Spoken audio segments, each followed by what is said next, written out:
voting passage stage, how can we talk about politics of North Korea policy in the United States Congress? But thank God, if you look around how Congress works, politics surrounding Congress is not always politics surrounding Congress is not always about who is winning and who is losing, but also about who is on the right side and who is on the wrong side. Particularly, after the Cold War was ended, members of Congress are pressed very hard by their own constituency and interest groups and the media over the question of where they stand, what their positions are regarding very important foreign policy agendas. The days of simple congressional deference to the executive branch was over, and members of Congress face a diverse set of foreign policy agendas, ranging from human rights, religious freedom, and environmental protection, and the trade, immigration, and even consumer safety.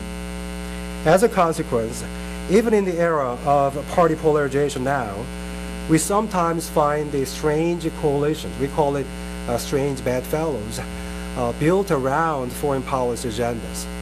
For example, John Kerry and Lindsey Graham over climate change. But as you know, Lindsey Graham has walked out of the negotiation process because, the Democratic Party leadership has announced that, we don't know about the top priority now. So, Chuck Schumer and Lindsey Graham over Chinese currency manipulation and immigration reform. So, Senator Graham of South Carolina seems to be everywhere, replacing his close friend John McCain as the new maverick. So, although the stake is high with respect to taking positions on foreign policy, the situation in Congress is that representatives do not have enough opportunities to register their positions by casting the roll call votes on the floor. Instead, members of Congress have found one alternative solution to position-taking demands, that is, sponsoring and co-sponsoring bills and resolutions. Bill co-sponsorship is actually a low-cost position-taking strategy and a signaling tool for coalition building and policy making. Also, sponsoring and co-sponsoring activities could be considered as a policy entrepreneurship via a reputation building.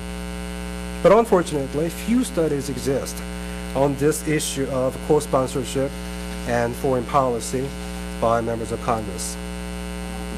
This reflects on the current gap, from my perspective, between congressional studies and international relations and the discipline of political science. In other words, congressional scholars do not pay attention to international relations, and IR scholars pay little attention to domestic politics. So that's why it is relatively hard to find congressional research addressing the North Korean problem. So having set up some introduction stage, now here is my research question. Research question is, who is more active than others in legislative processes of North Korea policymaking in the United States Congress, and why? To address my research question, I have collected co-sponsorship data regarding North Korea bills and resolutions in the United States Congress from 1993 to 2009. That is from the 103rd Congress to 110th Congress. So here are some examples of bills and resolutions regarding North Korea issues in U.S. Congress. Both came from the 103rd Congress, House Concurrent Resolution 66 and House Joint Resolution 292. The first item you can see is sponsored by Representative Pete Stark, as you might know, who was recently and unsuccessfully pushed by Speaker Pelosi to fill up the Ways and Means Committee chair position, replacing Charlie Rangel. The resolution secured 43 co-sponsors. For House Joint Resolution 292, the New York Republican Ben Gilman sponsored a bipartisan support for President Clinton and had 20 members signed on to this resolution in the 103rd Congress. Well, one side note, is that when I had a congressional internship opportunity back in 1993, I was lucky enough. I mean, back then there was the United States House of Representatives and the Korean National Assembly had the college student exchange program between the two countries.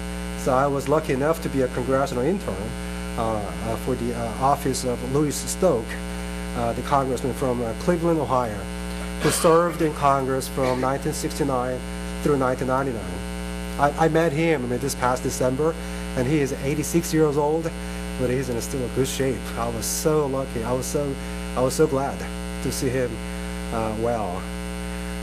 When I had a congressional internship opportunity back in 1993, Congressman Gilman, Ben Gilman, was a ranking member on the House Foreign Affairs Committee, and he gave us a chance of tour of his congressional district, upstate New York. So I still remember the day when I was so shocked, to see how upstate New York is. And then so I was talking to myself, is it the same thing with the New York City? It's way different from New York City. So it was fun back then. So let me show you also the so-called Dear Colleague letter to recruit co-sponsors by the sponsors. So in 2006, when there was a Daepodong missile crisis provoked by North Korea, Congress did not waste their time to respond. So as you can see, this letter was written by Ed Royce, chairman of the Subcommittee on International Terrorism and Non-Proliferation, along with Brett Sherman, a ranking member on the same subcommittee. So after having introduced some logic and the intention of their own legislation, their bill, they say this part: if you have questions regarding this legislation or would like to be added as a co-sponsor, please contact my staff members. So this is a typical Dear Colleague letter to be circulated when the sponsors are trying to recruit as many representatives as possible on board. And after bills or resolutions are introduced, they sometimes get to the floor for debate. Two congressional records show what members of Congress had to say about the measures. The first speech made by Ben Gilman in 2002, Mr. Speaker, I rise to voice my strong support for blah, blah, blah regarding North Korean refugees, and I thank the gentleman from California, Mr. Ed Royce, for bringing this important resolution before us today. So that was the first item.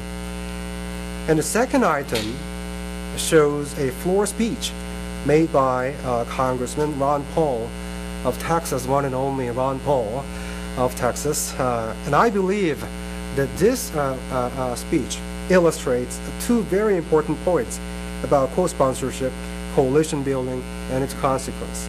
As you can read, so this speech is about, Mr. Speaker, I rise to introduce the United States-Korea Normalization Resolution of 2003, which expresses the sense of Congress that 60 years after the Korean War, by the way, that was not 60 years after, 2003 and 1950, that was not even close. Sorry about that. The U.S. security guarantee to South Korea, so this is about South Korea. The U.S. security guarantee to South Korea should end. So should the stationing of American troops in South Korea. I'm curious whether you have heard about this resolution before. And finally, he said, I hope my colleagues will join me by supporting and co-sponsoring this legislation. Two things to notice. Even though the Texas Libertarian congressman urged his colleagues to join him by supporting and co-sponsoring this legislation, this resolution ended up having 0 co-sponsors. In other words, the fact that not a single congressman or congresswoman joined him over this such a provocative position indicates that Congress as a whole has not gone that far in terms of U.S. troops in South Korea, at least in 2003. That's one thing.